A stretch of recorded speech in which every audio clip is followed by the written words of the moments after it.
안녕하세요. 하늘소리교회 이모상 목사입니다. 2021년 3월 9일 화요일 오늘의 말씀 시작하겠습니다. 오늘 나눌 말씀은 누가복음 17장 11절에서 19절의 말씀입니다.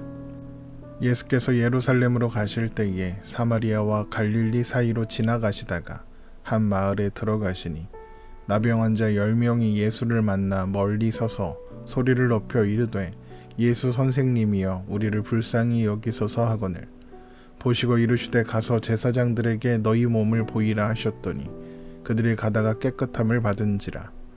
그 중에 한 사람이 자기가 나은 것을 보고 큰 소리로 하나님께 영광을 돌리며 돌아와 예수의 발 아래에 엎드려 감사하니 그는 사마리아 사람이라.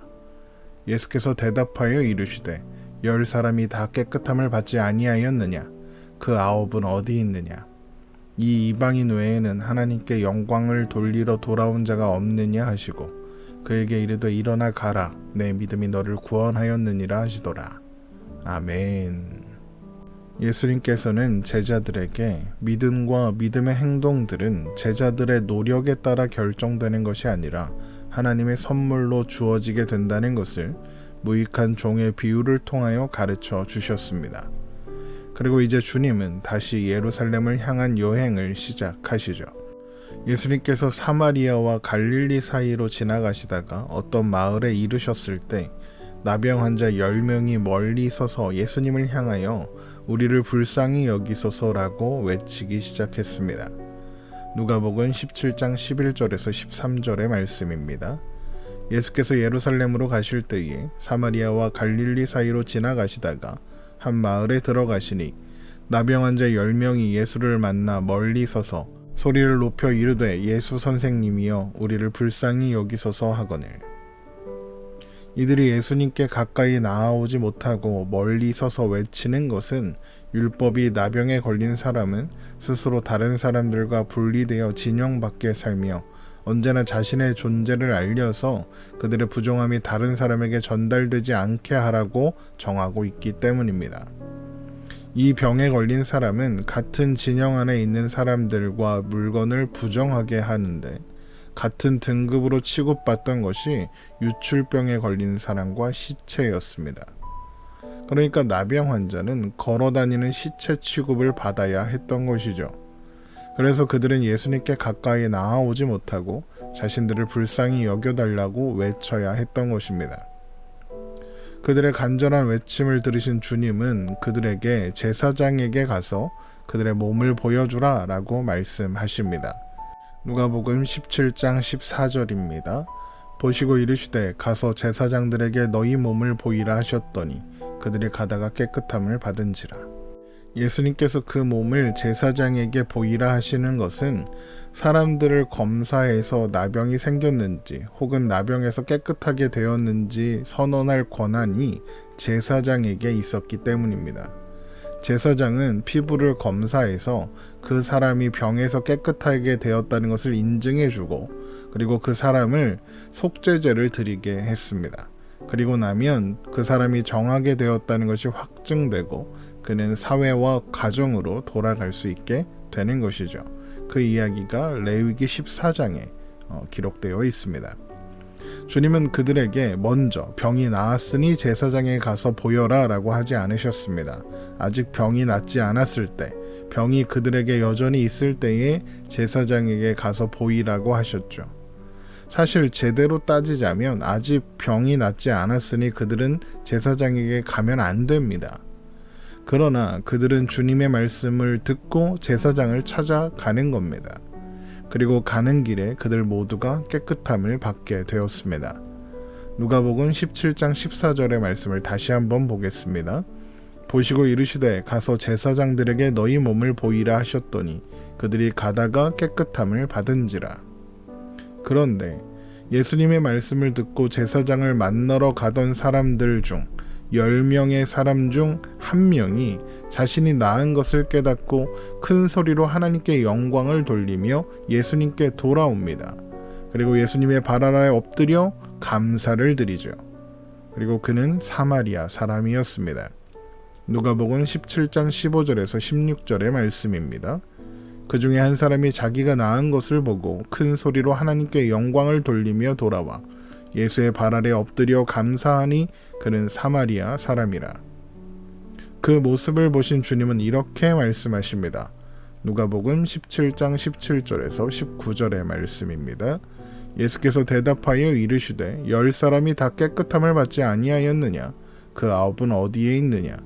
이 이방인 외에는 하나님께 영광을 돌리러 돌아온 자가 없느냐 하시고 그에게 이르시되 일어나 가라. 내 믿음이 너를 구원하였느니라 하시더라. 우리는 이 말씀을 보고 쉽게 다른 9명은 감사할 줄 모르는 배은망덕한 사람들이고 오직 이 한 사람만 은혜에 감사할 줄 아는 바람직한 사람이었다 이렇게 생각할 수 있습니다. 그러나 우리는 이 사건이 예수님께서 믿음이 무엇인지 제자들에게 가르쳐 주신 그 말씀에 이어서 기록되어 있다는 것을 잊지 말아야 합니다. 생각해보면 10명 모두 예수님의 말씀에 순종했습니다. 실제로 병이 나은 것은 아니기 때문에 제사장에게 가기를 머뭇거리거나 꺼려할 수도 있었습니다. 그러나 그들은 모두 제사장을 만나러 갔죠. 그런데 오직 한 사람만 예수님께 돌아왔다 이렇게 되는 겁니다. 그러면 다른 9명과 이 한 사람의 차이는 무엇일까요? 예수님께 와서 감사했다 이것일까요? 그렇지 않습니다. 오늘 이 사건의 핵심은 감사가 아닙니다. 예수님께서 하시는 마지막 말씀에 이 사건의 의미와 핵심이 모두 담겨 있습니다. 누가복음 17장 19절을 다시 한번 읽어보겠습니다. 그에게 이르시되 일어나 가라. 내 믿음이 너를 구원하였느니라 하시더라. 주님은 너의 감사가 너를 구원했다라고 하지 않으셨습니다. 내 믿음이 너를 구원했다라고 말씀하셨죠. 이 사건은 감사에 대한 교훈이 아니라 믿음이 무엇인지 알려주는 사건인 것입니다. 여러분, 우리가 이제까지 살펴본 것처럼 믿음의 원인이 무엇입니까? 하나님께 은혜로 받는 선물입니다. 그렇기 때문에 믿음의 시작에 사람 편에서의 어떤 공로나 조건이나 원인은 없습니다. 그것이 무익한 종의 비유의 의미였습니다. 그렇기 때문에 당연히 감사가 은혜를 받는, 믿음을 받는 원인이 될 수 없는 것이죠. 감사는 은혜를 받은 사람, 그래서 믿음이 시작된 사람의 결과와 반응으로 나오는 것뿐이지 믿음의 은혜를 받는 원인이 아닙니다. 물론 다른 9명도 나병에서 깨끗하게 되는 은혜를 받았습니다. 그러나 그들에게는 믿음이 시작되지 않았습니다. 그들에게는 구원에 이르게 하는 은혜, 구원에 이르게 하는 믿음이 임하지 않은 것입니다. 우리가 이것을 통해서 알 수 있는 것이 무엇이겠습니까? 놀라운 기적이 믿음의 근거가 되지 않는다는 것입니다. 여러분, 기적은 구원과 아무런 상관이 없습니다. 물론 어떤 사람에게는 기적이 믿음의 시발점이 될 수 있습니다. 지금 예수님께 돌아온 이 사람이, 이 사마리아 사람이 그 예겠죠. 그러나 그렇다고 해서 기적이 믿음의 원인이 되는 것은 아닙니다. 아무리 놀라운 기적을 목격하고 또 직접 체험한다 해도 하나님께서 믿음을 주시지 않으면, 성령님께서 역사해 주시지 않으면 믿음은 시작될 수 없기 때문입니다. 요한복음 1장 12절을 보면 이런 말씀이 있습니다. 영접하는 자 곧 그 이름을 믿는 자들에게는 하나님의 자녀가 되는 권세를 주셨으니. 영접하는 자 곧 예수 그 이름을 믿는 자들에게는 하나님의 자녀가 되는 권세를 주신다고 하셨습니다. 그래서 우리는 자꾸 믿음의 결단을 해야 된다, 예수님을 영접해야 한다라고 이야기합니다. 그래서 말로 그냥 예수님을 믿습니다, 예수님을 영접합니다 하면 된다고 생각하죠. 믿습니까? 아멘! 그러면 믿음이 있다 이렇게 생각합니다. 그러나 믿음은 우리가 계속 확인하는 것처럼 사람의 결단으로 생기는 것이 아닙니다. 아멘을 아무리 크게 외쳐도, 예수님을 믿습니다라고 아무리 크게 소리쳐도 믿음이 생기는 게 아닙니다. 믿음의 원인이 사람에게 있지 않기 때문이죠.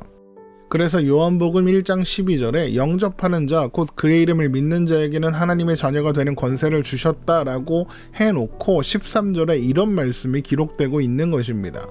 이는 혈통으로나 육정으로나 사람의 뜻으로 나지 아니하고 오직 하나님께로부터 난 자들이니라. 예수님을 영접하는 믿음은 혈통이나 육정이나 사람의 뜻으로 시작되지 않는다. 오직 하나님께로부터 나오는 것이다. 바로 이것이 성경이 우리에게 힘주어 이야기하고 있는 내용인 것입니다. 여러분, 믿음이 혈통과 상관없다는 것, 오늘 말씀에 예수님께 돌아와 감사를 표하는 사람이 사마리아인이었다는 것이 그 증거죠. 믿음이 사람의 뜻과는 상관없다는 것, 똑같이 기적을 보고도 돌아온 사람은 오직 하나뿐이었다는 것이 그 증거입니다. 그러니 여러분, 우리에게 믿음이 있다는 것이 얼마나 놀라운 사건입니까? 하나님의 놀라운 은혜의 행하심인 것입니다. 혹시 오늘 말씀을 듣고 계시는 분들 중에 아직 믿음이 없는 분도 계실 수 있습니다. 그러나 저에게는 확신이 있습니다. 지금 말씀을 듣고 있는 여러분에게 하나님께서 반드시 믿음을 주실 것이라는 확신 말입니다.